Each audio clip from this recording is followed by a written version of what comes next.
नमस्कार दोस्तों, mentor fluent YouTube channel पर मैं समय हूँ पुस्तक के हिंदी ऑडियो बुक समरी में आपका स्वागत है। एपिसोड 15 समय का एक निर्णायक स्वरूप भी है और वो ही सब कुछ तय करता है। मैं ही सब तय करता हूँ। मैंने अभी आपको पीछे जो 2 उपाय बताए हैं उसे हमेशा याद रखना, उसे जल्द से जल्द अमल में लाने की कोशिश भी करना। और सच कहूँ तो उनका महत्व जानते हुए एक बार फिर याद दिलाऊं तो सबसे पहले तो स्वयं को बुद्धि के फैलाए इस जन्म के विश्व से खुद को अलग कर लेना।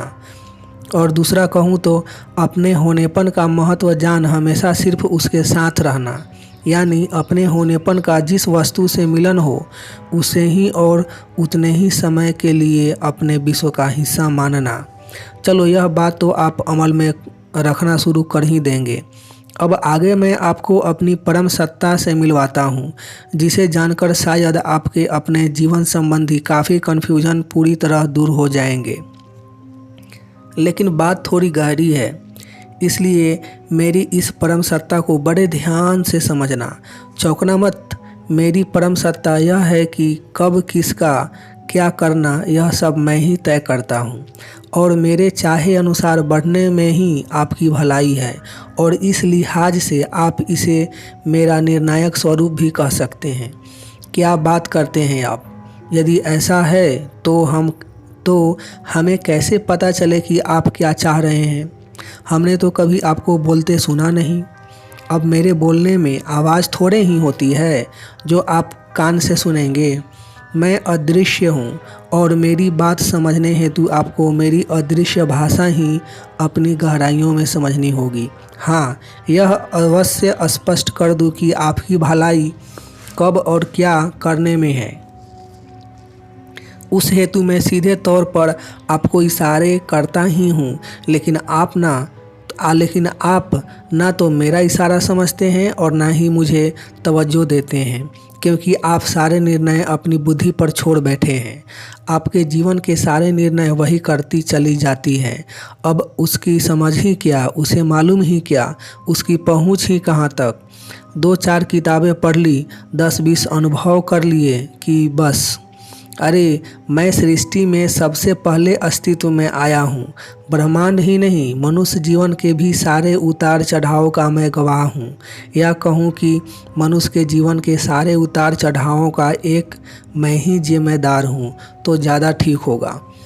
फिर क्यों मेरे बजाय बुद्धि की सुनते हैं? आप कहेंगे, महाराज हमें क्या करना यह आप तय करते हैं। यह तो हमें मालूम ही नहीं था, और कब क्या करने के इशारे भी करते हैं यह तो बिल्कुल हमारी समझ के बाहर है। कहीं ताव में आकर ऐसे ही ऊंची ऊंची बातें करने पर तो नहीं उतर आए हो? अरे मूर्खों, मैं तो हूँ ही सबसे ऊंचा, मुझे बड़ास मारने की आवश्यकता ही क्या। सो यह यकीन जानो कि आपकी भलाई किसमें है, यह सिर्फ मैं ही जानता हूँ। आपकी बुद्धि को आपके हित का कोई अंदाज़ा नहीं, उल्टा उसके चक्कर में ही आप अपना अहित करे चले जाते हैं। और इस बात के सबूत के तौर पर सबका जीवन आपकी आंखों के सामने है। निश्चित ही 100 में 99 सिर्फ अपनी बुद्धि के भरोसे जीते हैं, और कहने की ज़रूरत नहीं कि उनकी बुद्धि 24 घंटे अपने हित के ही चक्कर में लगी रहती है। काम भी सब कोई जो हित कर जान पड़ते हैं वही करते हैं। संभावित अहित से बचने के प्रयास भी सभी लोग इसमें भी सभी लगे रहते हैं। तो फिर परिणाम में किसी का हित क्यों नहीं हो रहा है? और इसका सीधा जवाब यह कि आपकी बुद्धि को आपके हित बाबत कुछ पता ही कहाँ है। दरअसल यह उसका कार्यक्षेत्र है ही नहीं। वैसे तो आपके लिए आपके जीवन का सबसे दुखद पहलू यह कि आप में से अधिकांश को मन और बुद्धि का फर्क ही नहीं मालूम है, और जो कुछ एक को मालूम है वे भी मन को भावों का मायाजाल समझते हैं, समय का स्वरूप नहीं। खैर, मन समय है यह तो मैं आपको समझा ही चुका हूँ, और बीच में भी वैसे तो जब जब ज़रूरत पड़ी है मन और बुद्धि का बुनियादी फ़र्क भी मैं समझाता ही रहा हूँ। बुद्धि के अच्छे काम हैं सोचना, अच्छे काम है सोचना, एनालिसिस करना, निर्णय करना, याद रखना और जीवन बेहतर बनाने हेतु ज़रूरतें महसूस करना। साथ ही शरीर सुचारू रूप से चलाना।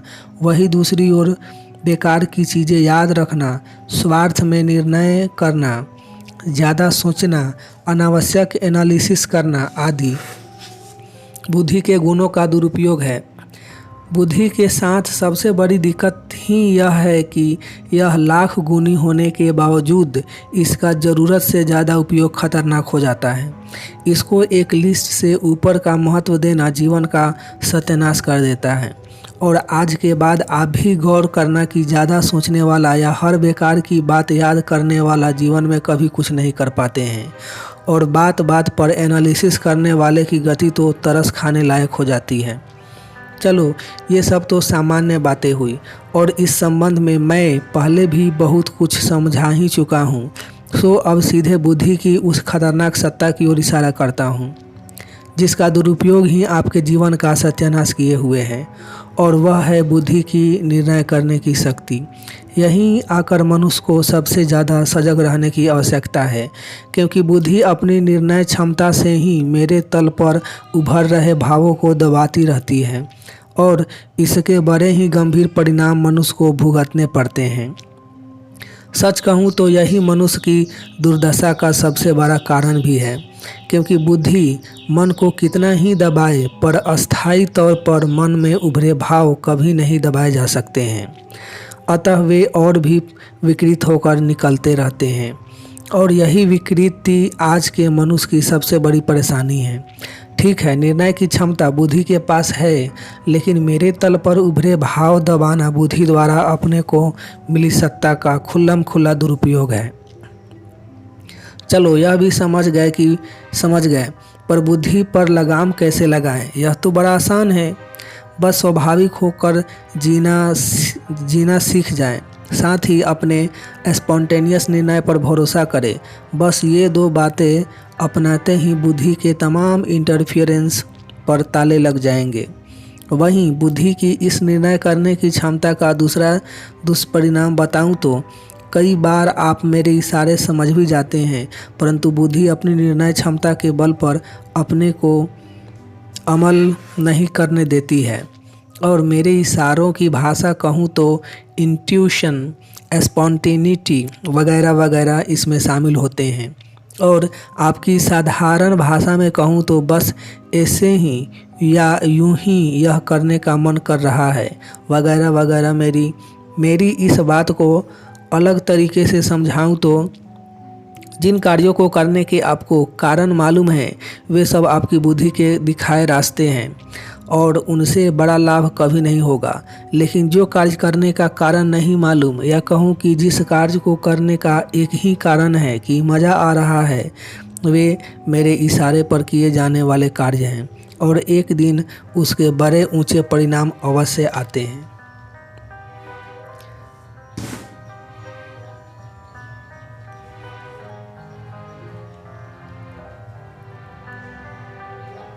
विश्वास नहीं होता तो जाओ और सारे सफल लोगों की बायोग्राफी पढ़ लो। उनकी सफलता का राज कोई ऐसा ही कार्य न निकले तो मुझसे कहना। कुल मिलाकर कहने का तात्पर्य यह कि बुद्धि जीवन का एक नौसिखिया मैकेनिक है, और मैं आपके जीवन की गाड़ी ही नहीं उसके एक एक स्पेयर पार्ट्स का निर्माता भी हूँ। अतः बुद्धि के माया जाल से निकलकर जीवन की बागडोर मुझे सौंपने पर ही आपका जीवन सुरक्षित रूप से सफलता के शिखर छू सकता है, वरना बुद्धि रूपी मैकेनिक तो बात बात पे रेस देकर आपके प्लग और कार्बोरेटर में इतना तो कचरा भर देगा कि गाड़ी जीवन में कभी भी गैरेज से बाहर नहीं निकल पाएगी। और गौर से देखने पर आपको पता चल ही जाएगा कि अधिकांश लोगों के जीवन की गाड़ियां गैरेज में ही पार्क हो गई है। कुछ नया करने या अपने फंसे हुए जीवन से बाहर निकलने का कोई मार्ग उनके पास बुद्धि ने नहीं छोड़ा है। चलो, इस विषय पर मैं आगे कुछ और कहूँ उससे पहले मैं आपसे आप पर पड़ने वाले बुद्धि के कुछ अन्य तगड़े प्रभावों के बाबत चर्चा कर लूँ। क्योंकि बुद्धि के प्रभावों को पूरी तरह समझे बगैर आप मैं क्या कहना चाह रहा हूँ यह बहुत गहराई से नहीं समझ पाएंगे। सबसे बड़ी बात तो यह कि बुद्धि ने आपके सामने सब कुछ तोड़ मरोड़ कर पेश किया हुआ है। यहाँ यह भी स्पष्ट कर दूं कि आपके अधिकांश धर्मशास्त्र और आपकी अधिकांश शिक्षाएं भी बुद्धि की ही उपज है, और बुद्धि चाहे जिसकी क्यों न हो वह ना तो एक दायरे से ऊपर का सोच ही सकती है और न तो स्वीकार ही सकती है, क्योंकि इस खरबों खरब वर्षों के समय में उसका अस्तित्व ही 60-80 वर्ष का होता है, तो उसकी सोच तो संकुचित रहेगी ही। और अपनी इसी संकुचितता के कारण जिसकी जो मर्जी आई या जिसने जो अनुभव किया, बस वह उसके अनुसार आपके लिए क्या अच्छा क्या बुरा की लिस्ट आपको पकड़ाता चला गया है, और लाचार आप इन सब के सहारे अपना जीवन संवारने की दौड़ में लग गए, तथा उसका क्या परिणाम आया यह आपकी आंखों के सामने होगा। इन सब से छुटकारा दिलवाने हेतु ही तो मैं आपके सम्मुख प्रकट हुआ हूँ। अब मुझे यह बताओ कि आपके हिसाब से आपकी सबसे बड़ी समस्या क्या है। आप कहेंगे बिगड़ी परिस्थितियाँ, कुछ मनचाहा न होना वगैरह वगैरह। नहीं, दरअसल गौर करोगे तो यह सब आपकी समस्या नहीं है। आपकी समस्या विपरीत परिस्थितियों में आप दुख, टेंशन, चिंता वगैरह के जो भाव झेलते हैं वह है। हाँ, यह बिल्कुल ठीक कहा आपने, तो मैं गलत कहूँगा ही क्यों। और आपकी यह समस्या है, यह वर्षों से अनेकों ने जानी है और उस हेतु कईयों ने बेहिसाब ज्ञान भी झाड़ा है, परंतु परिणाम कुछ नहीं आया। क्यों? क्योंकि उनमें से अधिकांश ने आपके इस कष्ट को दूर करने हेतु मेरे से समान भाव से उत्पन्न तमाम भावों और विचारों को अलग अलग समझा और समझाया। कह दिया यह सद्विचार, यह दुर्विचार, यह पाप, यह पुण्य, यह बुद्धिमानी, यह बेवकूफ़ी, यह करने योग्य, यह न करने योग्य। यहाँ तक कि कर्मों और भावों को भी मनुष्य की बुद्धि ने नहीं छोड़ा। उस पर मजा यह कि जो एक की लिस्ट में करने योग्य की सूची में शामिल है वही दूसरे की न करने योग्य की सूची में शामिल है। एक की राय में जो अच्छा है वही दूसरे की राय में बुरा है। और आपका मज़ा यह कि आप सबकी राय भी सुन लेते हैं और कम पड़ता है तो अपनी भी अलग से कुछ राय बनाते चले जाते हैं।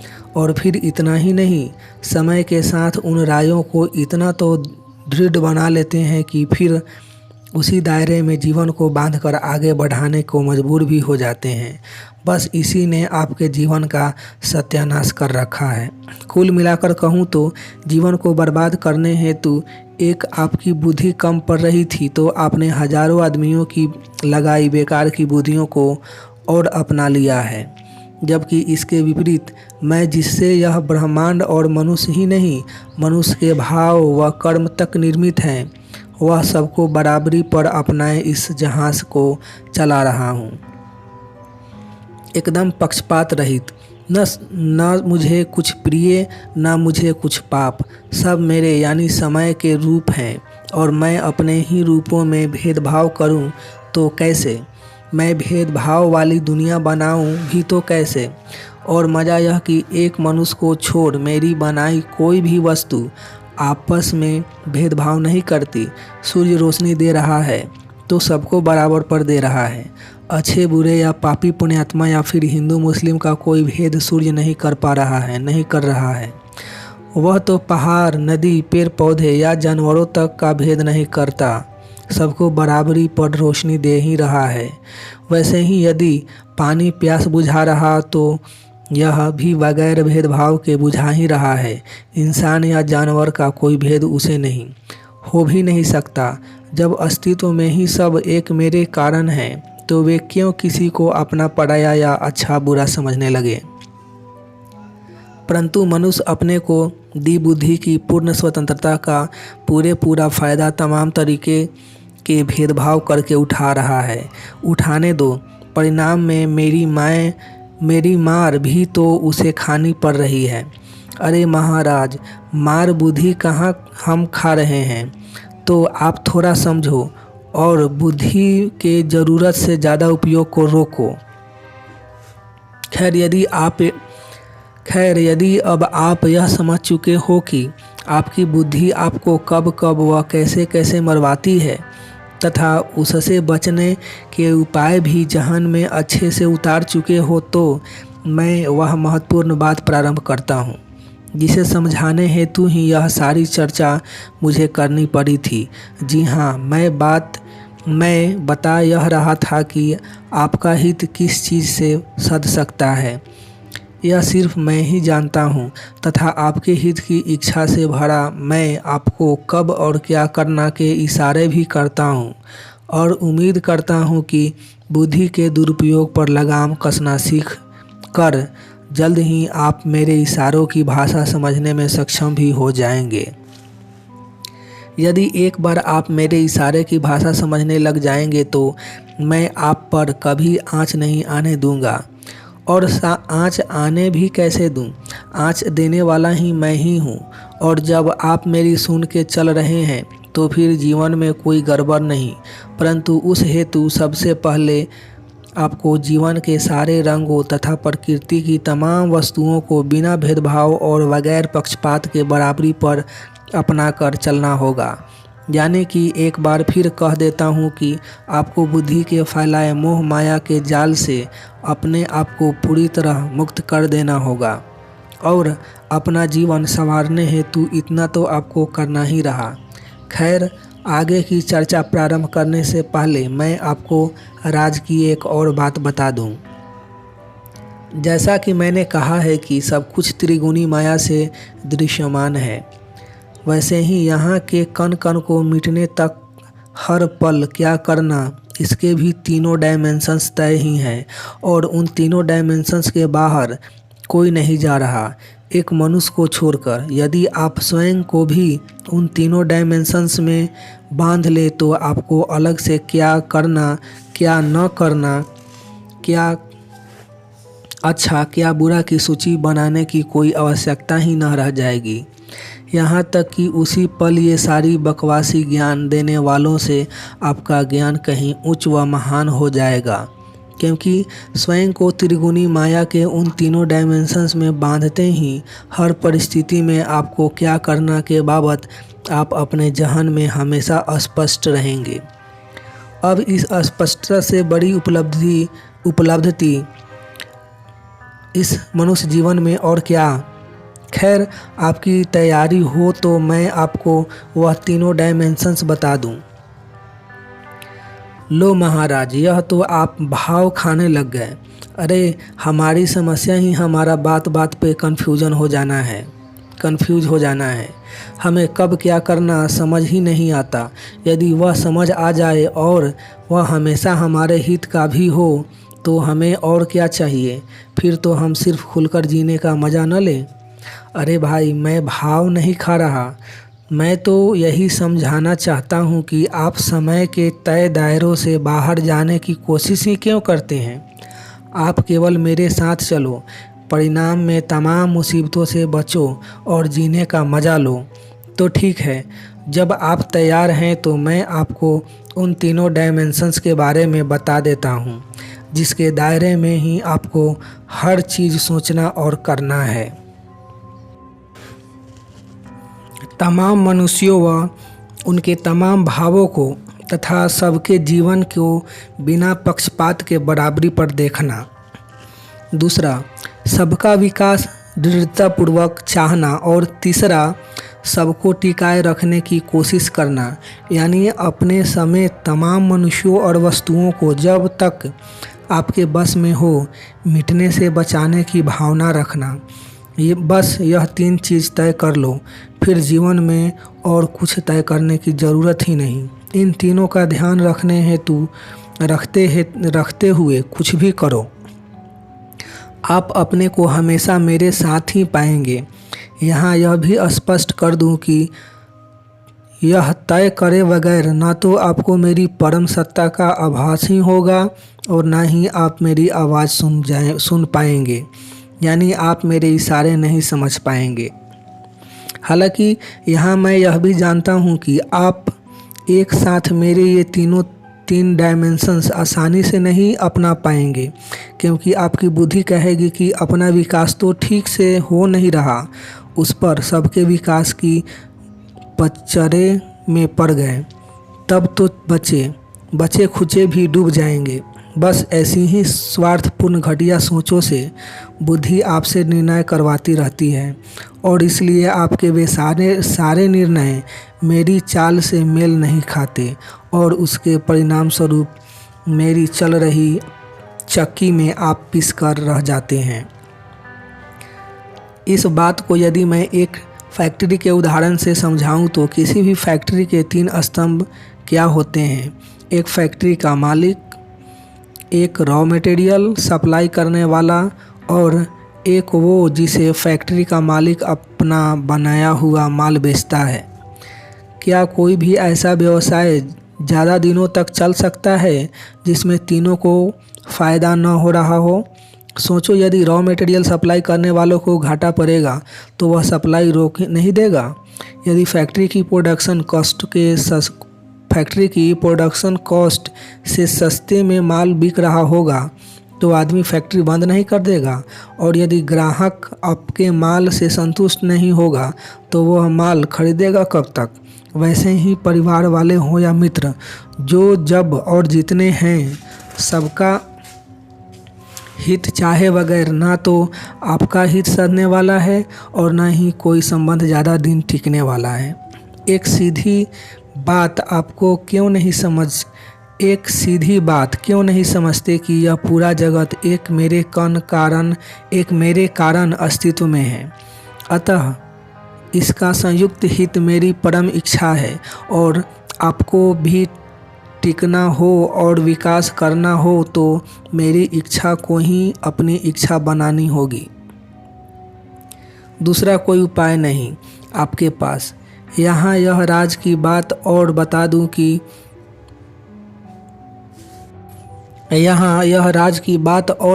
कि सबके हित की चाह से भरते ही आपके अपने पराये या अच्छे बुरों के सारे भेद तत्क्षण छूट जाएंगे, और एक बार ये भेद छूट गए तो आप मुझसे एकाकार हो जाएंगे। बस मैं तत्क्षण अपनी पूर्णता से आपके हित की रक्षा करना प्रारंभ कर दूंगा। आपको हर पल किस परिस्थिति में क्या करना यह बताऊंगा, क्योंकि यहाँ की हर परिस्थिति क्या करना यह चिल्ला कर कह ही रही होती है। बस उसकी वह आवाज़ सुनने हेतु मेरी चाल से चाल मिलाना या मिलाकर चलना ज़रूरी है। चलो यह भी समझ गए, आपके तीनों डायमेंशंस अपनाने की कोशिश भी करेंगे, पर आप क्या करने को कब और कैसे कहते हैं यह तो बताओ, हम वैसा ही करेंगे। चलो, मैं तो यह बताने ही वाला था, परंतु यह समझ लो कि यह सुनना और सुनने समझने के बाद अमल में रखना भी इतना आसान नहीं, लेकिन वह सब आपकी समस्या है। मैं तो अपना कर्तव्य निभाते हुए आपको उस स्वरूप के बारे में बताता हूँ जो कब क्या करना ही की ओर इशारा करता है। लेकिन यह इशारा समझने के लिए सबसे पहले आपको पूर्व निर्णय करने की आदतों से बचना होगा, यानी कुछ भी और किसी भी बाबत आपने पहले ही से यह तय कर रखा होगा तो मेरा आपका कन्फ्यूजन नहीं बैठेगा, तो मेरा आपका कम्युनिकेशन नहीं बैठ पाएगा। दूसरी बात यह कि आपको तमाम पक्षपातों से भी मुक्त हो जाना होगा, और यही 2 बातें मैं आपको जाने कब से समझा भी रहा हूँ, क्योंकि तभी आप गौर कर पाएंगे कि आगे बढ़ने का भी एक समय होता है और पीछे हटने का भी एक समय होता है, और जो पीछे हटने के समय भी दृढ़ता से खड़े रहने या आगे बढ़ने की सोचेगा वह मेरे द्वारा मिटा दिया जाएगा, क्योंकि मैं अपने इशारे की अवहेलना बर्दाश्त नहीं करता। हालांकि यह बहुत संक्षिप्त में बड़ी गहरी बात कह दी मैंने, अतः इस शुरुआती बात को समझने में आसान करने हेतु मैं महान गैलीलियो को के एक उदाहरण का सहारा लेता हूँ। बाइबल में स्पष्ट लिखा है कि सूर्य पृथ्वी के चक्कर लगा रहा है। अब यह बाइबल में लिखा है तो किसी क्रिश्चियन को शंका करनी ही नहीं चाहिए, क्योंकि क्रिश्चियनिटी तो टिकी ही इस बात पर है कि बाइबल में सब सत्य ही लिखा हुआ है। हालांकि हिंदू शास्त्रों में भी ऐसा ही कुछ लिखा हुआ है। अब उस समय तक किसी हिंदू को तो कभी शक नहीं गया, परंतु गैलीलियो के मन में शंका जागी। कुछ खोजबीन तथा चंद प्रयोगों के बाद उसने पाया कि यह तो पृथ्वी है जो सूर्य के चक्कर लगा रही है। उसने अपना यह निष्कर्ष सबको बताया। बस हंगामा खड़ा हो गया। गैलीलियो बाइबल से ज़्यादा जानता है, हमारी बाइबल गलत। अब उसको पकड़कर अदालत ले जाया गया। पादरियों की भीड़ लग गई। जज भी बड़ा क्रोध में आ गया। माहौल गर्मा गया। कोई किसी कीमत पर गैलीलियो को बख्शने के पक्ष में नहीं था। जज ने तो गैलीलियो से साफ कह दिया, या तो वह अपने शब्द वापस ले और मान ले कि सूर्य पृथ्वी के चक्कर लगा रहा है, वरना मैं मौत की सज़ा सुना दूंगा। गैलीलियो को माहौल समझते देर न लगी। परिस्थिति चिल्ला चिल्ला कर कह रही थी कि पीछे हटने का समय आ गया है। बस उसने अपने शब्द वापस ले लिए। सही ही है, जिंदा रहूँगा तो कुछ और सत्य खोज पाऊँगा, कुछ और प्रयोग कर पाऊँगा। इन पागलों के चक्कर में मैं अपनी जान क्यों गंवाऊँ। बस उसने समय की सुनी और वह बच गया। यानी सत्य अपनी जगह है, परंतु उस पर डटे रहने और उससे पीछे हटने का भी समय तो होता ही है। यहाँ सबसे बड़ी मज़े की बात तो यह कि अब यह वैज्ञानिक तथ्य है कि पृथ्वी ही सूर्य के चक्कर लगा रही है। अब कोई बाइबल बीच में नहीं आ रही। और उससे भी ज़्यादा मज़े की बात यह कि चक्कर पृथ्वी लगा रही है, यह तो स्वीकार लिया गया है, परंतु इससे बाइबल या हिंदू शास्त्रों की विश्वसनीयता पर कोई आँच नहीं आई है। अब जब इतना कमाल का मनुष्य हो तो उसका उद्धार भी तो कैसे, उसका उद्धार भी हो तो कैसे। चलो सबका उद्धार हो ना हो, परंतु जो मुझे समझना चाहते हैं उन्हें तो मुझे अपने सारे स्वरूपों के बाबत बताकर उनका उद्धार करना ही रहा। सो उन लोगों से मैं कहना यह चाह रहा हूँ कि सारी परिस्थितियाँ चिल्ला चिल्ला कर समय क्या कह रहा है यह बता ही देती है। और समय का कमाल तो यह कि कई बार गधे को बाप बनाने जैसे समय भी जीवन में आ जाते हैं। समय तो जीवन में दुश्मन से हंस के बोलने के भी आते हैं, वैसे ही व्यवसाय बढ़ाने का भी अपना एक समय होता है। और कई बार जीवन में चालू व्यवसाय बंद करने का भी समय आ जाता है। और यह हकीकत है कि जो व्यक्ति व्यवसाय बंद करने के समय पर व्यवसाय बंद नहीं करता, उसका दिवाला निकल जाता है। वैसे ही जीवन में झूठ बोलने के भी समय आते हैं और मारपीट करने के भी समय आते हैं ही। यहाँ तक कि कभी कभार तो बेशर्मी दिखाने का भी समय आ खड़ा होता है। यानी आप जिन बातों को अच्छा कहते हैं या जिन चीज़ों को अच्छा समझते हैं, उनके ही नहीं, जिन्हें गलत समझते हैं वे करने के भी समय जीवन में आते ही हैं। यूँ भी गलत सही अच्छा बुरा यह सब आपकी बुद्धि की ईजाद है। मेरे लिए तो सारे कर्म समान हैं, बस वह वक्त की ज़रूरत पर होने चाहिए। यदि मुझसे मेरे अच्छे बुरे की परिभाषा पूछी जाए तो सबका हित ध्यान में रखते हुए समय की मांग पर किया गया कोई भी व कैसा भी कर्म अच्छा, और स्वार्थवश या जिदवश बिना समय ध्यान में रखे किया गया कोई भी व कैसा भी कार्य गलत। और जो यह समझ ले फिर उसे क्यों तो अच्छे बुरे की सूची बनाना और क्यों किसी बाबत पहले से तय करके रखना। ठीक वैसे ही ध्यान रखना कि कार्य समाप्त होते ही खिसक जाना वही निकल जाने का श्रेष्ठ समय होता है। कार्य समाप्ति के बाद रुकना अक्सर हजार नई मुसीबतों को न्योता देना सिद्ध होता है। फिर चाहे आप कोई प्रेजेंटेशन के लिए गए हों या किसी की शादी में आपका सम्मान चल रहा हो या आपको बॉस ने याद किया हो, काम निबटते ही भाग जाओ। और आज के बाद गौर करना कि जब जब आप फंसे हैं, आप पाएंगे कि या तो आप वहां पहले पहुंचे हैं या कार्य समाप्ति के बाद भी रुके हैं। यानी खिसकने के समान ही कब कहां पहुंचना, इसका भी समय तय ही होता है। चलो, यह बात आप समझ ही गए होंगे कि हर परिस्थिति में कब व क्या करना के इशारे मैं करता ही हूँ, और आपके लिए बेहतर है कि आप उस समयानुसार ही बढ़ते। अब इस चर्चा के विस्तार को आगे बढ़ाते हुए मैं आपकी मुलाकात अपने दूसरे पहलू से करवाता हूँ। दरअसल स्पेस में कब किसको कहाँ जाना, यह भी मैं ही तय करता हूँ। यानी यह भी कभी आपकी ज़रूरत या आपके रिश्ते तय नहीं करते, ना ही वह आपके विचार या सिद्धांत ही तय कर सकते हैं। मैं तो वह करवट भी ले लेता हूँ कि आप अपने ही पुत्र की शादी में नहीं जा पाएँ होगा। अभी तो कहने का तात्पर्य कि आप अपनी सांसारिक मजबूरी को कहीं आने जाने का बैरोमीटर मत बनाना, वह भी मुझे ही तय करने देना। आप सुखी रहेंगे। और अपनी गुलामी से भरी मजबूर सोचों से तो यह कभी तय मत करना कि आपको कहाँ जाना है।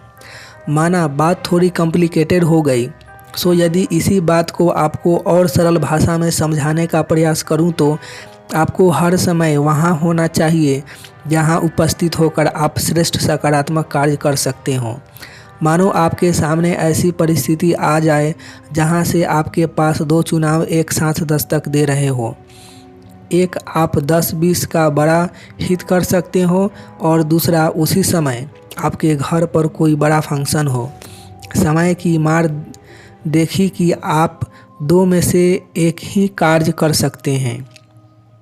और मैं यहाँ यह कह रहा हूँ कि आप घर के फंक्शन की बात करते हो, अपनी खुद की शादी हो तो भी मत जाना। मैंने तय कर ही लिया कि आपको सबका हित करने वाली जगह पर ही उपस्थित होना है, परंतु यह आपसे नहीं होता है। परिणाम स्वरूप आप समय से बिछड़ जाते हैं। यानी मैंने तो इशारा कर ही दिया होता है कि यह शादी आपको रास नहीं आएगी। चुपचाप 10-20 का हित करने पहुंच जाओ।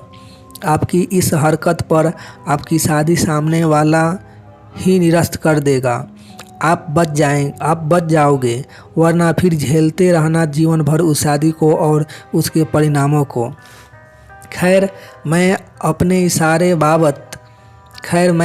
इशारों बाबत इससे आसान भाषा में नहीं समझा सकता। वैसे भी आप लोग वैज्ञानिक युग में जी रहे हैं, तभी तो मैंने आपके सम्मुख होने का यह समय चुना है। मैं यही बातें 5000 वर्ष पहले कहता तो कौन समझता। अपनी उपरोक्त कही महत्वपूर्ण बातों को समेटूं तो हर परिस्थिति में किसको क्या करना, यह मैं ही तय करता हूँ। क्योंकि इतना तो आपको मानना ही रहा कि मेरी इंटेलिजेंस आपकी बुद्धि से कहीं ज़्यादा प्रगाढ़ है। मानना तो आपको यह भी रहा कि आपका हित आपसे बेहतर मैं चाहता हूँ और समझता हूँ। अतः आपकी भलाई इसी में है कि आप हर कार्य वक्त की पुकार पर ही करें। वहीं दूसरी तरफ अपनी सोच, अपनी कमजोरी, अपनी सांसारिक मजबूरी या स्वार्थ को कहीं आने जाने का कारण न बनाएं, क्योंकि किसको कब कहाँ होना यह भी मैं ही तय करता हूँ। और मैं जो सबके हित की चाह से भरा हुआ हूँ, आपको भी अपने कहीं आने जाने का यह बैरोमीटर बनाना नहीं चाहिए। जहाँ सर्वाधिक सकारात्मक परिणाम आप ला सकते हो, वहीं आप उपस्थित रहें। वादा करता हूँ ऐसा करने से आप समय से कभी नहीं बिछड़ेंगे, और समय के साथ यानी मेरे साथ ताल से ताल मिलाकर चलने पर ही आपके जीवन का उद्धार हो सकता है। क्योंकि आप मेरे ही अंश हैं और मेरे कारण ही अस्तित्व में हैं। और चूँकि मैं मजबूर नहीं, अतः आप भी मजबूर नहीं। यह तो सारी सांसारिक व सैद्धांतिक मजबूरियाँ आपने अपनी बुद्धि के वश में आकर ओढ़ी हुई है। अन्यथा तो मैं सर्वहित की चाह से भरा हुआ हूँ, और आप भी सर्वहित की चाह से भरे रहें। आप हमेशा वही उपस्थित रहें जहाँ आपका अन्य किसी या कईयों या फिर सबका सर्वाधिक हित आपको दिखाई पड़ रहा हो, क्योंकि स्पेस के मामले में एक मजबूरी आपको स्वीकारनी ही होगी कि आप एक समय में एक ही जगह उपस्थित रह सकते हैं और आपने चाहो रिश्तों और मजबूरियों का विश्व ऐसा फैला रखा है कि आपको हर हमेशा कई जगह उपस्थित होने की ज़रूरत महसूस होती है। परिणाम में यहाँ जाओ तो भी दुख और वहाँ जाओ तो भी दुख नहीं, सकारात्मक यानी सर्वाधिक हित पकड़ लो और बाकी सबको भूल कर वहीं उपस्थित हो जाओ। बस आपका और मेरा सुर एक हो जाएगा और एक बार आपका और मेरा सुर मिला तो जीवन भी संवर ही जाएगा। खैर, अब आगे बढ़ते हैं और आगे मैं आपको अपने एक अद्भुत स्वरूप टाइमिंग से मिलवाता हूँ। सच कहूँ तो इस टाइमिंग का तो कहना ही क्या, कौन सा कार्य कब शुरू करना यानी टाइम और उसमें कितनी ताकत लगाना अर्थात स्पेस, यह दोनों मुझे पहचानने वालों को साफ दिखाई पड़ जाती है। यह ध्यान रख लेना कि उससे पहले या उसके बाद कार्य शुरू करना कुछ खास परिणाम नहीं ला पाता है। वैसे ही कार्य में कम या ज़्यादा जोर लगाना भी कार्य के परिणाम पर विपरीत असर करता ही है। यानी कार्य करने के तीनों डायमेंशन की बात करूं तो योग्य समय पर योग्य ताकत लगाकर योग्य कार्य करना ही कार्य की सफलता का एकमात्र सार सूत्र है। अब हर बात आपको विस्तार से व उदाहरण से समझाता रहूँगा तो यह चर्चा कभी ख़त्म ही नहीं होगी। लेकिन अब अपने बारे में मैं इतना तो बता ही चुका हूँ कि थोड़ा सा गहराई से भीतर झांकने पर आपको ये सारे रहस्य साफ दिखाई पड़ना शुरू हो जाएं। बस उस ओर प्रयास करो और जीवन सफल बनाओ।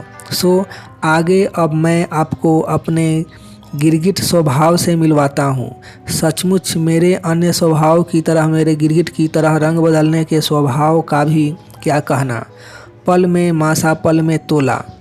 आपने मेरे इस स्वरूप के भी हजारों बार अनुभव किए ही होंगे। कभी समय काटे नहीं करता तो कभी समय की आपको ऐसी कमी आ पड़ती है कि अफरा तफरी मची रहती है। वैसे ही आप गौर करना कि कई बातें कहने का भी समय होता है और अचानक वही बात छिपाने का भी समय आ खड़ा होता है। कई बार तो जो बात आप गर्व से कहते फिर रहे होते हैं, अचानक वही बात सुनने तक में शर्म महसूस होने लग जाती है। मेरा यह स्वभाव तो इतना निराला है कि कई बार दान भी गलत हो जाते हैं और कई बार की गई चोरी भी सार्थक हो सकती है। ये सब बातें इसलिए कह रहा हूँ कि यह करूँगा या यह नहीं करूँगा कि सूची बनाने वालों तो कभी समय की आवाज़ सुन ही नहीं पाएगा और गलती से सुन भी लेगा तो भी अपनी ही बनाई मतलब की सूचियों के कारण उस पर अमल नहीं कर पाएगा। सो यदि आपको समय के साथ चलना हो तो आपको बिना भेदभाव के समय की मांग पर आप करने वाले तमाम कर्म करने हेतु खुद को तैयार करना होगा। और यह दोहराने की ज़रूरत नहीं कि जीवन में आनंद और सफलता शिखर छू ही वे पाते हैं जो समय के साथ चलते हैं। और समय यानी मेरा तो कहना ही क्या, आराम करने का भी समय होता है और काम करने का भी समय होता है। वैसे ही पब्लिक में आने का और पब्लिक से भागने का भी समय होता है। जीवन में नया करने का भी समय होता है, वहीं पुराना दोहराने का भी समय होता है। अपनी ही बात पर डटे रहने का भी समय होता है और कई बार अपनी ही बात काटने का भी समय आ खड़ा होता है। दूसरे शब्दों में दूसरे की हंसी उड़ाने का भी समय होता है और कई बार जीवन ऐसी करवट लेती है कि खुद अपनी हंसी उड़ाने का समय भी आ जाता है। वहीं यदि मैं अपने स्वरूपों के गहराइयों की चर्चा करूं तो इंतज़ार भी एक समय है, यह तो आप जानते ही होंगे, परंतु क्या कभी उस इंतज़ार में भी कितने रूप हैं इसकी कल्पना की है आपने? कभी मनुष्य को अपनी ही मौत का इंतजार करने का समय आ खड़ा होता है, तो कभी अपने ही दिवाले निकलने की खबर सुबह सुबह अखबार में छपने का इंतजार करना पड़ता है। कभी बीमारी ठीक होने का इंतजार करना पड़ता है, तो कभी बीमारी के अपने विकराल स्वरूप धारण करने का इंतजार करना पड़ता है। कभी कोई बात मन से निकले का इंतजार करना पड़ता है, तो कभी कोई बात मन में ठूंस जाए इस बात का इंतजार करना होता है। कभी किसी से नज़रें चार हो इसका इंतजार करना होता है, तो कभी कोई नज़र आपको खोज न ले उसकी चिंता लगी रहती है। कुल मिलाकर कहने का तात्पर्य यह कि क्या करना या कहाँ जाना ही नहीं, या फिर बात सिर्फ इंतजार की ही नहीं, और न ही बात सिर्फ आपके सारे रिश्ते, आपके विकास विनाश या आपके जीवन में घटने वाली हर परिस्थिति तक ही सीमित है, बल्कि आपके हर कर्म व भाव पर मेरा प्रत्यक्ष या परोक्ष प्रभाव है ही। ना तो आपके जीवन का कोई पहलू और ना ही आपके मन से उभरा कोई भी भाव मेरे प्रभाव से अछूता है। सो उनकी चर्चाएं अंतहीन हैं। अतः उन सब पर पूर्ण विराम लगाते हुए मैं यह चर्चा यहीं समाप्त करता हूँ। यूँ भी अब तक मैंने आपको अपने इतने स्वरूपों के बाबत बता ही चुका हूँ कि आगे आपकी किसी भी भाव या परिस्थिति में मुझे खोजने में शायद तकलीफ नहीं होनी चाहिए। 100 बातों की एक बात यह कि यह पूरा विश्व अस्तित्व में एक मेरे कारण है, और मेरा गुमान यह कि इस विश्व के कण कण को टिके रहने तथा विकास करने हेतु मेरे सुझाए उपाय के अनुसार ही चलना होता है।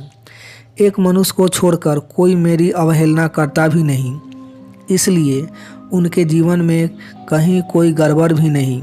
सो यदि आप भी मेरी मार से बचना चाहते हो तो जैसा मैं कहता हूँ वैसा ही करो। यह अच्छे से ध्यान रख लेना कि मेरे इस नियम से कोई बाकात नहीं। सबको मेरा इशारा समझना होता है या उसका इंतजार करना ही होता है। यहाँ तक कि कृष्ण जैसे व्यक्ति, जिन्हें इस युग का श्रेष्ठतम व्यक्तित्व कहा जाता है, भी समय की आवाज़ पर कार्य करने को बंधे हुए थे। चलो, बात चली है तो मेरी इसी बात को कृष्ण के जीवन के एक रोचक किस्से से ही समझा देता हूँ। यह उन दिनों की बात है जब अपने मामा कंस द्वारा आमंत्रित किए जाने पर मथुरा उत्सव में शामिल होने कृष्ण वृंदावन छोड़ मथुरा गए थे, परंतु किसी कारणवश उन्हें वहां उसी उत्सव में अपने मामा कंस की हत्या कर देनी पड़ी थी।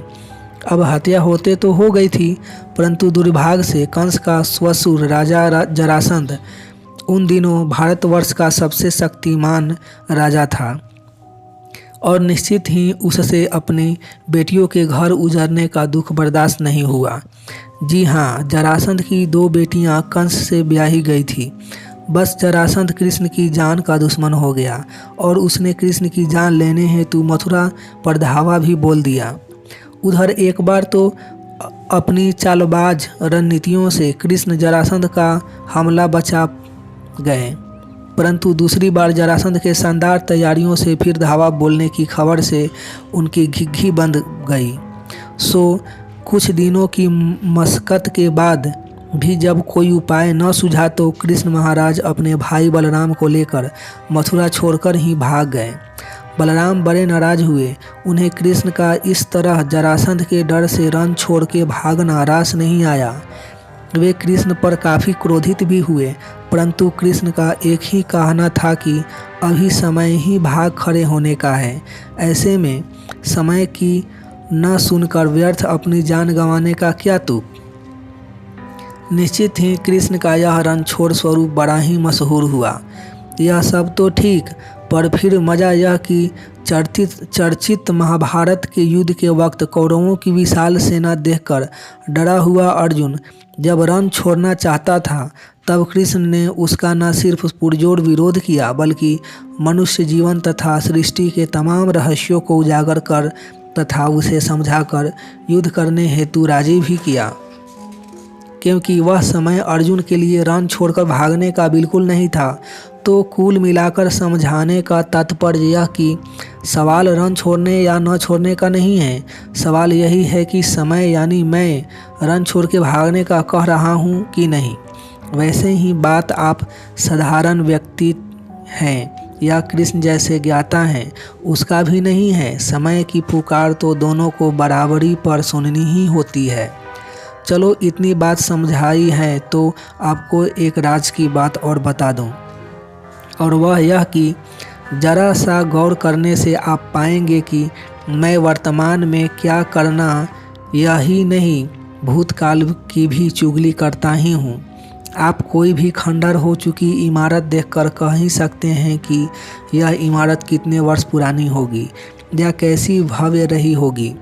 तभी तो कहते हैं कि खंडहर ही बता देती है कि इमारत कितनी बुलंद रही होगी। वैसे ही एक बात और बता दूं कि भविष्य भी मेरे ही हाथों में होता है और इसकी भी धुंधली छाप देखने वालों को नज़र आ ही जाती है। और सच कहूँ तो मेरा ज्ञान होने पर मनुष्य शब्दों के माया जाल से दूसरों का और विज्ञान वस्तुओं का समय बदल सकता है।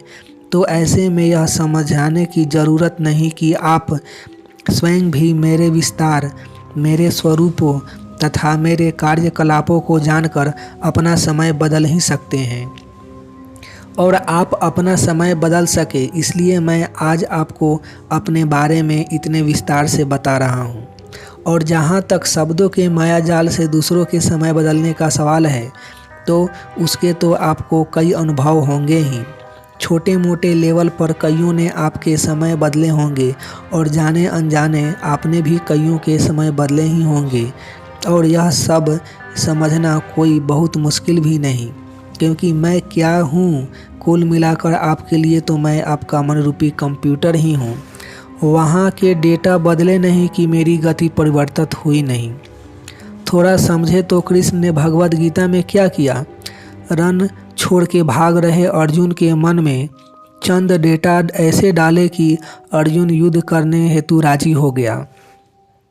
इसे ही समय बदलना कहते हैं, क्योंकि यदि अर्जुन युद्ध छोड़ के भागा होता तो उसका ही नहीं शायद उस पूरे युग का इतिहास कुछ और होता। लेकिन वे कृष्ण थे इसलिए वे अर्जुन की और उस युग की भलाई के लिए अर्जुन का समय बदल पाए। मैं आपसे हाथों हाथ मुझ पर कृष्ण जैसी पकड़ की उम्मीद नहीं करता, परंतु आप उस ओर कदम तो बढ़ा ही सकते हैं। और उस हेतु थोड़ा इस पर तो ध्यान दो कि छोटे मोटे पैमाने पर एक दूसरे का समय बदलने में जाने अनजाने आप सभी लगे ही रहते हैं। अच्छी खासी चल रही दो व्यक्तियों की मित्रता में कुछ का कुछ कहकर आप उन दोनों का समय बदलने की कोशिश करते हैं कि नहीं। थोड़ा गौर करो कि कभी किसी की चुगली खाकर तो कभी किसी की तारीफ करके आप उसका समय बदलने के प्रयास करते हैं कि नहीं। हालांकि आपकी ये सब हरकतें छोटे पैमाने पर होती हैं और इस बात का दुखदाई पहलू यह कि आपकी ये सब हरकतें अधिकांश समय नकारात्मक ही होती हैं। होगा उस पर चर्चा बाद में। अभी तो गौर यह करो कि कैसे दूसरे लोग जरा सी यहाँ वहाँ की बात कर आपके समय बदल देते हैं। लो इतनी बार समझा चुका हूँ फिर भी कंफ्यूज हो गए। अरे समय का अर्थ ही मन है और मन का अर्थ भाव है। और आपको इस बात के जाने कितने अनुभव हैं ही कि कैसे कोई दूसरा चंद शब्दों का सहारा लेकर, और मन का अर्थ भाव है।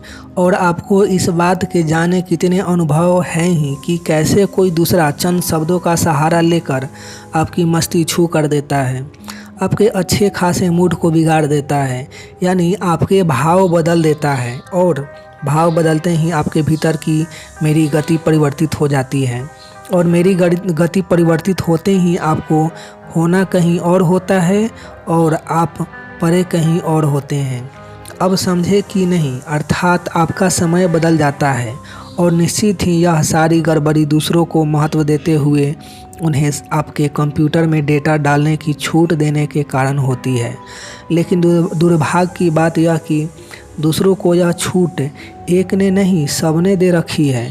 इसका सीधा अर्थ निकालूं तो आपकी कमजोरी और दूसरों की नियत ने मिलकर सबके समय को धीमा कर रखा है और इस धीमे समय के कारण ही सब सफलता से कोसों दूर हैं।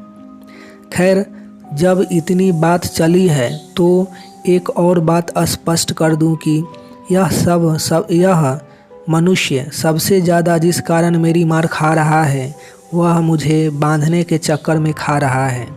एक तो वह मेरी आवाज़ नहीं सुनता और ऊपर से आने वाले कल का आज तय कर लेता है और कल का आज तय कर लेने की प्रक्रिया में ही मेरी अवहेलना करना तय हो जाता है और मुझ जैसे परम कारण की अवहेलना करने के परिणाम तो भुगतने ही पड़ते हैं। मज़ा यह कि सत्य प्रगाढ़ रूप से आपकी आंखों के सामने होने के बावजूद आप कल परसों का ही नहीं मृत्यु तक का भी सब कुछ तय करते चले जाते हैं। समझते ही नहीं कि आपको कब क्या करना इसकी सत्ता सिर्फ मेरे पास है। सोचते ही नहीं कि समय आने से पहले बातें तय कर लेने से आपके जीवन का क्या हाल हो सकता है और हो सकता है क्या। मैं कहता हूँ क्या हो चुका है यह देखते क्यों नहीं। मुझे समझ नहीं आता कि मैं जीवन भर के लिए इस धर्म का व्यक्ति रहूँगा। ताउम्र यही मेरा परिवार होगा, आगे बढ़ना ही मेरा ध्येय रहेगा। ऐसा कभी नहीं करूँगा। इन सब का अर्थ क्या हुआ? इसका अर्थ तो यही हुआ कि कल कुछ और करने का समय आया तो आप नहीं कर पाएंगे, यानी आपसे मेरी अवहेलना हो ही जाएगी। और फिर हो क्या जाएगी? दिन में दसियों बार आप मेरी अवहेलना कर ही रहे होते हैं, कुछ नासमझी के कारण तो कुछ आदतों के कारण। अब कारण चाहे जो हो, परंतु मेरी अवहेलना हुई नहीं कि मेरी मार पड़ी नहीं। समझ नहीं आता कि क्यों आप रविवार को चर्च जाऊंगा या शुक्रवार को नमाज पढ़ने जाऊंगा जैसे हजार निर्णय पहले से ले लेते हैं। क्यों आप यह जीवन भर नहीं करूंगा कि निर्णय आज ही कर लेते हैं। क्यों आप ग्रेजुएट होऊंगा ही यह तय कर लेते हैं। आप जो अपना किया भोजन तक तो ठीक से पचा नहीं पाते हैं। ऐसे में इतना सब कुछ तय करने वाले आप होते कौन हैं? और फिर आप लाख पक्के क्रिश्चियन न सही, आपने हर रविवार को चर्च जाना भले ही तय किया हुआ हो, परंतु पत्नी आईसीयू में भर्ती हो गई, तब क्या करोगे? आपने भले ही ग्रेजुएट होना तय कर रखा हो, परंतु कल उठ के आपके पिताजी की अकाल मृत्यु हो गई और आपका पढ़ाई छोड़ नौकरी करने की नौबत आ जाए तो आप क्या करोगे? क्या परिवार को भूखा मारोगे? अरे कौन चर्च जाने से रोक रहा है, कौन ग्रेजुएट होने से रोक रहा है, परंतु यह पहले से तय करना क्या हुआ? शुक्रवार आने दो, नमाज पढ़ने की इच्छा हो और परिस्थिति व्यवधान नहीं पहुंचा रही हो तो चले जाओ और ऐसा हर शुक्रवार को करो, परंतु कट्टरतापूर्वक सब तय ही क्यों कर लेना? सोमवार को उपवास करूंगा, रविवार को आराम करूंगा, यह सब क्या है? यह समझ लेना कि क्षण आने से पूर्व तय करने वाले, संकल्प व नियम लेने वाले और अन्य किसी भी प्रकार की जिद पकड़ने वालों के जीवन को मैं तहस नहस कर देता हूँ। फिर वह आपकी जिद, जिसे आप कितनी ही महान बुद्धिमत्ता पूर्वक की या आवश्यक क्यों न समझ रहे हों, परंतु मैं नटखट तो सीधा उसके विपरीत परिस्थितियाँ बनाने में लग जाता हूँ। मैं अक्सर ऐसी परिस्थितियाँ निर्मित कर देता हूँ कि जहाँ से आपके जिद की मेरी निर्मित की हुई परिस्थितियाँ से टकराहट हो जाए।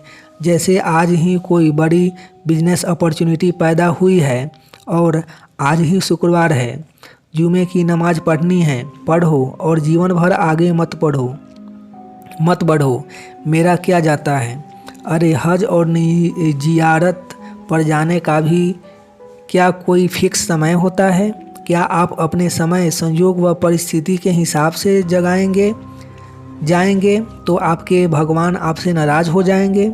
बस बात आप गलत करते हैं। दिल में मेरे खटकती है और फिर मेरा क्या, मैं उपद्रवी तो आपके जीवन की श्रेष्ठ संभावनाएं ही ऐसे समय निर्मित करता हूँ जब आप अपनी जिदवश किसी दूसरे कार्य में लगे होते हैं और उसका परिणाम यह होता है कि आप उन उभरी श्रेष्ठ संभावनाओं को ठीक से भुना नहीं पाते हैं और इसका सीधा असर यह होता है कि दूसरे आगे बढ़ जाते हैं और आप हाथ मलते रह जाते हैं। न हज काम आता है और न यात्रा पर जीवन की दौड़ में आप बिछुड़ जरूर जाते हैं। फिर रोते हैं, मेरे में सब योग्यताएं हैं पर बात नहीं बन रही। और फिर दोष मुझे देते हैं कि क्या करें, मेरा समय ही गलत चल रहा है। लो, मैं तो सबके साथ हर पल समान रूप से व्यवहार करता हूँ, सबको बराबरी पर कब क्या करना की खबर देता रहता हूँ। फिर आपकी सफलता असफलता का दोष मुझे क्यों? अपने भाग्य या कुंडली को क्यों? दुनिया और दुनियादारी को क्यों? ऐसे में अन्य किसी को देश देने का फ़ायदा? अरे भाई, एक सीधी बात क्यों नहीं समझते कि जब व्यवसाय में मंदी हो तभी घूमने या यात्रा पर जाने का ठीक समय होता है। अब व्यवसाय के पीक पर यात्रा के लिए निकल जाओगे तो जीवन भी की पीक से गिर जाओगे, है ना। 100 बातों की एक बात यह कि मेरे मुताबिक चलने में ही आपका उधार है।